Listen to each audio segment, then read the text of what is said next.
छत्तीसगढ़ से आता हूं। छत्तीसगढ़ में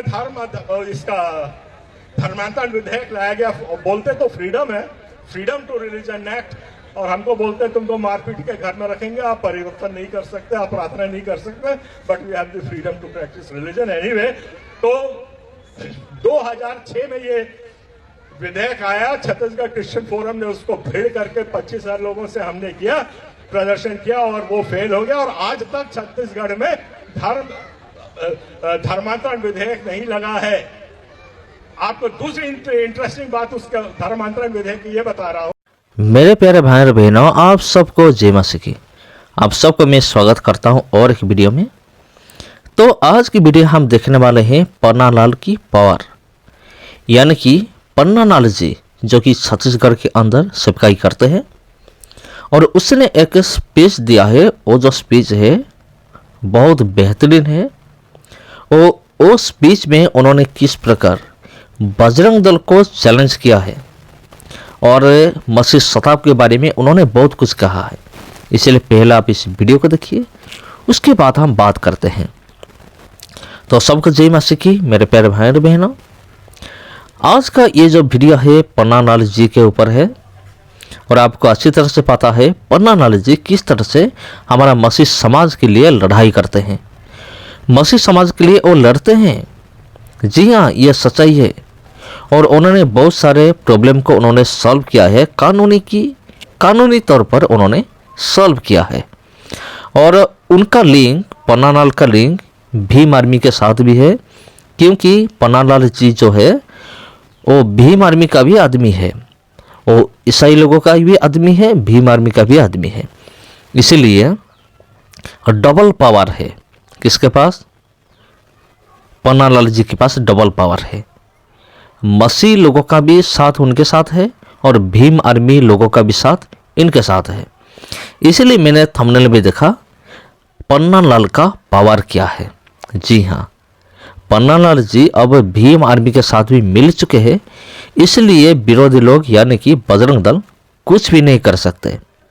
ये मैं गारंटी देता हूँ। ये है पन्नालाल का पावर। वीडियो कैसा लगा कमेंट कीजिए। अगर वीडियो अच्छा लगा तो वीडियो को शेयर जरूर कीजिए। सबको जय मसीह की। अरुणाचल प्रदेश से अभी एक फोरम जमीन को तोड़ के गया है, और ये दूसरा फोरम यहाँ पे उपस्थित है। मेरा नाम अरुण पन्नालाल है, छत्तीसगढ़ क्रिश्चियन फोरम है, और मैं अब देखना चाहता हूँ ये आकाश में छेद होता है कि नहीं होता है। तुमने देखा है जब बात बननी होती है तो किस तरह बन जाती है? धरती एक कमान सी तन जाती है और आदमी एक तीर सा छूटता है। मैं भाइयों यही कहना चाहता हूं कि जब समय आएगा हमारी सब मांगे परेशानियां दूर होंगी, और जब तक समय नहीं आया है तब तक हमको संघर्षरत रहना है, अपना काम करते रहना है। ये बात मैं कहने आया हूं। कोयला काला होता है, आग में डाला जाता है तो लाल हो जाता है। ये आग मेरे सीने में ना सही तेरे सीने में हो, पर यह आग जलनी चाहिए। हम आज इसके लिए इकट्ठे हुए, और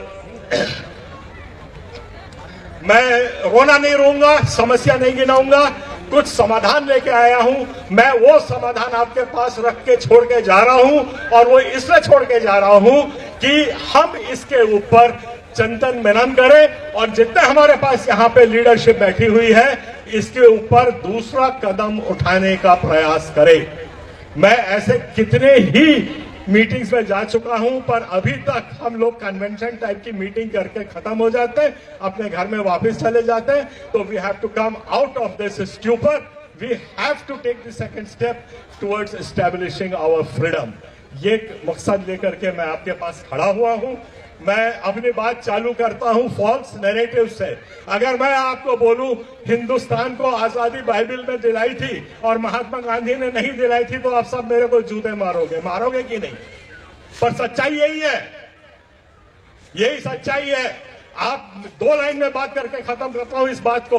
मंगलवादी जी की आप बात सुने या किताब पढ़े तो 1833 में ऑलरेडी बिब्लिकल वैल्यूज के ऊपर भारत को आजादी देने की बात हो चुकी थी। It was a resolution. उसके 1869 में 36 साल के बाद महात्मा गांधी पैदा हुए थे। तो जो मैं कहना चाहता हूं वो ये है कि हम लोग फॉल्स नैरेटिव की चपेट में आते हैं।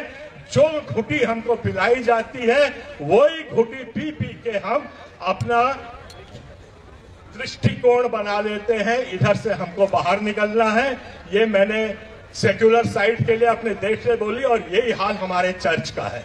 हम भी आज एक फॉल्स नैरेटिव के परिभाषा में जी रहे हैं, एक झूठी मानसिकता को लेके जी रहे हैं। मैं सीधी सीधी बात करता हूं, वो भी 2 लाइन में करता हूं कि जब भी कोई परेशानी होती है, कुछ होती है, मेरे पास सिर्फ मैसेज आते हैं, we are praying, we are praying, we are praying.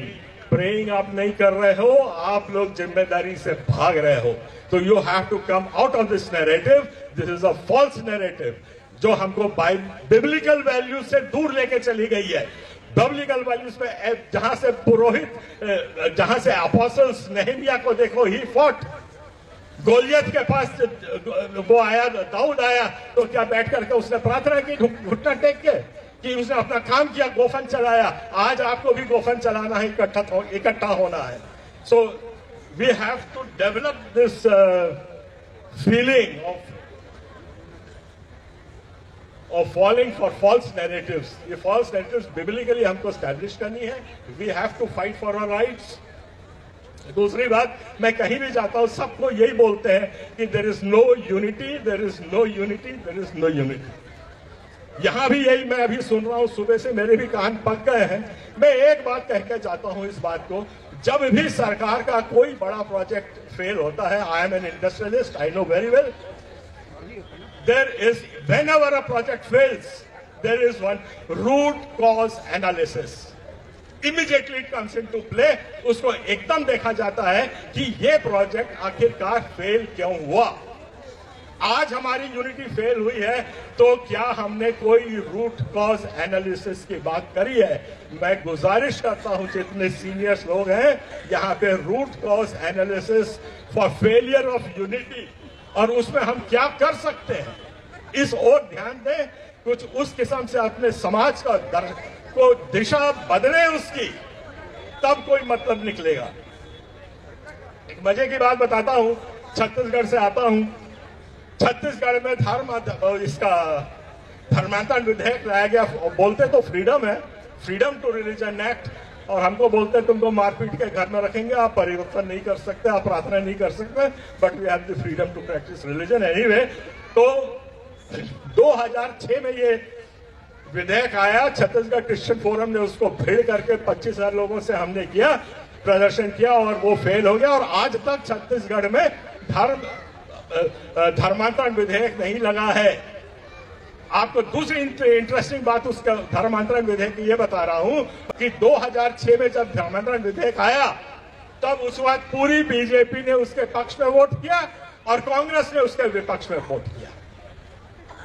2021 में फिर ये धर्मांतरण विधेयक लाया गया। धर्मांतरण विधेयक कांग्रेस लेके आई। उस वक्त धर्मांतरण विधेयक को लगाने के लिए कांग्रेस ने वोट किया और बीजेपी ने उसका विरोध किया।